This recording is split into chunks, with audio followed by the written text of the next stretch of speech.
My name is Fiona Kyle, and I am the Literary and Artistic Associate here at Geva Theatre Center. Thank you so much for joining me for today's prologue for And So We Walked, an artist's journey on the Trail of Tears. In today's performance of And So We Walked, you'll hear a lot about the Cherokee history and culture, both past and present, from DeLanna Studi herself, but I want to share with you some additional historical context to keep in mind as you're watching today. The Cherokee constituted one of the largest politically integrated tribes at the time of European colonization of the Americas. Their name is derived from a Creek word meaning people of different speech. They are believed to have numbered approximately 22,500 individuals in 1650, and they controlled approximately 40,000 square miles of the Appalachian Mountains in present-day Georgia, eastern Tennessee, and the western parts of what are now North and South Carolina. Their first European contact was with the Spanish expedition led by Hernando de Soto in 1540 in present-day Tennessee. The Cherokee began to have more regular encounters with English colonists starting in the 1600s. By the early 1700s, the Cherokee chose to ally themselves with the British. The British began to turn on the Cherokee and other tribes, and they burned many of their towns starting in 1759. In 1773, the Cherokee ceded more than 2 million acres to Great Britain due to their debts to white settlers. As the Revolutionary War began, the Cherokee believed that the British would be more likely to enforce their boundaries, and again sided with the British. The British lost, and in 1777, the surviving Cherokee signed treaties with the newly formed states. In the 1800s, the Cherokee began to assimilate into American culture and adopted colonial methods of farming and building. In 1828, gold was discovered on Cherokee land in Georgia, which brought about a renewed interest in removing the tribe in favor of the white settlers. Some Cherokee who lived in Georgia and North Carolina decided to move west as they believed that the white settlers would be too difficult to resist. These Cherokee became known as the Old Settlers. Congress passed the Indian Removal Act in 1830. Then President Jackson claimed it was to prevent the extinction of the Cherokee. In 1835, the Treaty of New Echota, signed by a small minority of Cherokee, ceded to the United States all Cherokee land east of the Mississippi River for $5 million. The overwhelming majority of the tribal members, including Chief John Ross, repudiated the treaty and took their case to the U.S. Supreme Court. The court rendered a decision favorable to the Cherokee, declaring that Georgia had no jurisdiction over the Cherokee and no claim to their land.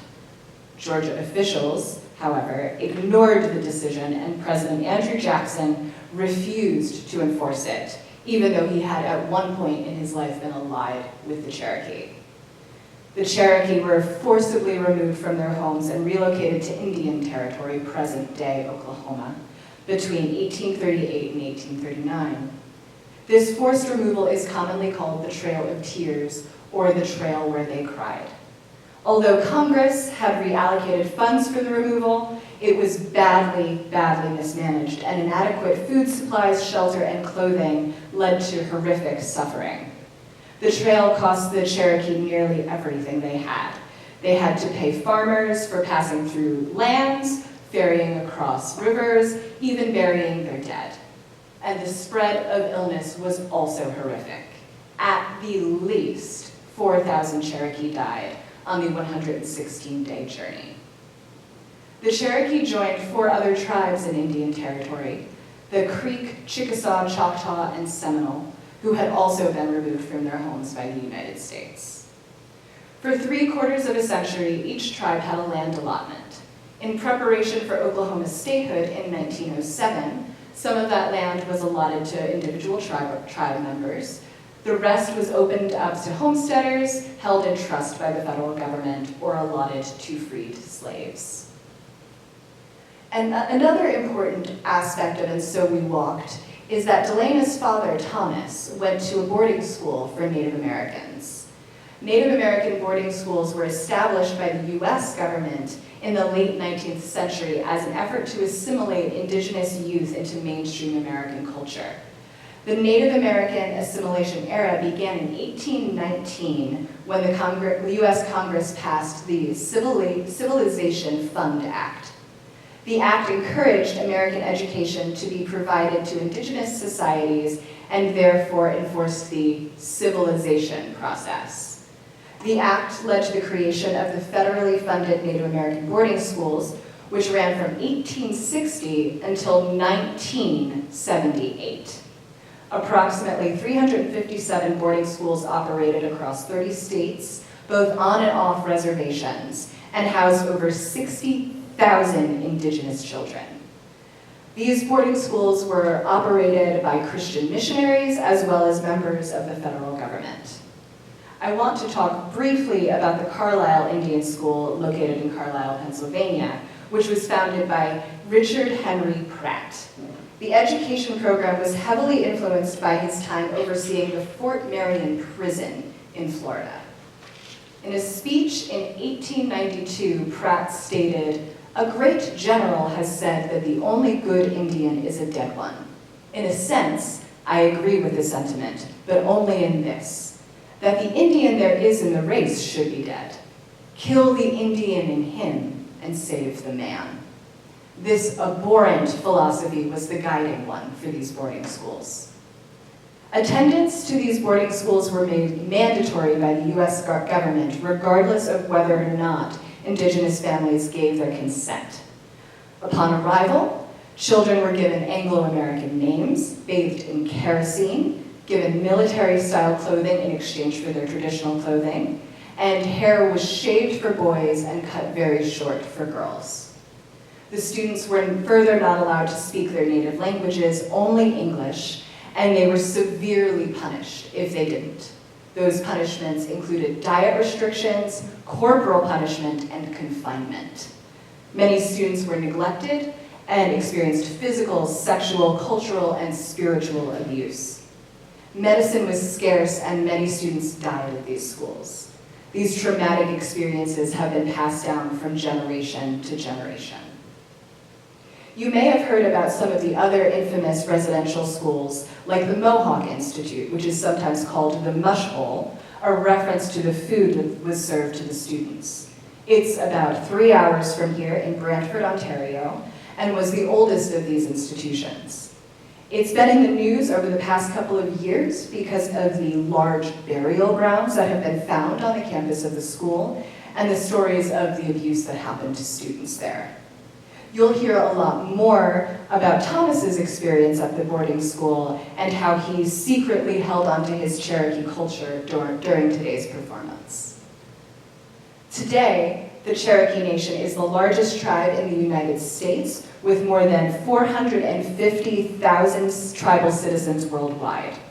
More than 141,000 Cherokee Nation citizens reside within the tribe's reservation boundaries in northeastern Oklahoma.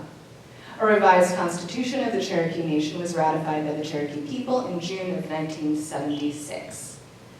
Qualla Boundary in Cherokee, North Carolina, next to the Great Smoky Mountains National Park, is the home of the Eastern Band of Cherokee Indians, or EBCI. Some members of the Eastern Band are descendants of the Trail of Tears survivors, and others are descended from the approximately 800 to 1,000 Cherokee who somehow managed to stay on their own land. DeLanna Studi and her father Thomas took the journey on that trail, which you'll see today, in 2015. This production was produced in collaboration with the Arts and Society Initiative of the Thomas S. Keenan Institute for the Arts at Triad Stage in North Carolina in 2017. The beautiful set, which you somewhat see behind me, designed by John Coyne, is based on the shape of a Cherokee council house, and the 7 sides represent the 7 Cherokee clans: wolf, deer, bird, longhair, wild potato, blue, and red paint. DeLanna Studi, niece of well-known actor and producer Wes Studi, is the creator and performer of And So We Walked. and you can read much more about her in your program, but I want to highlight a few additional elements from her bio that I think you may find interesting. DeLanna has been the chair of the SAG-AFTRA National Native American Committee since 2007. She is currently the artistic director of Native Voices at the Autry, the only equity theater in the country developing and producing plays written by Native American playwrights. Under her leadership, Native Voices at the Autry received their first Mellon Grant. She herself is a recipient of the Butcher Scholar Award, Math Fund Award, the Cherokee Preservation Grant, and the Doris Duke Artist Fund. DeLanna is a 2022 United States Artists Fellow. I want to leave you with a few words from DeLanna herself from an interview that she did with the director of this play, Corey Madden, entitled Artist as Leader. I hope it resonates with you as you watch the performance. We're beautifully flawed. I think the best way to be a leader is not to hide away from your imperfections, but to show that you have them, that you can overcome them, and that every day we're trying to be our best selves, and sometimes we fail at doing so. Yet we still show up, and we still put up the good fight. My father told me I would be a leader when I was younger. I didn't hear leader, I heard warrior. I heard, you're going to be leading fights. You're going to be taking the charge. And so for me, that's what it is. Being able to show up and speak for those that aren't speaking, or speak out for those who cannot speak or champion the underdog. That's basically what I view as being a leader, not necessarily sitting at a boardroom. It's also showing up and being active, and not asking the people that are on your committee or part of your team to do something that you wouldn't yourself do. Thank you so much for spending time with me, and I hope you enjoyed today's performance of And Still We Walked.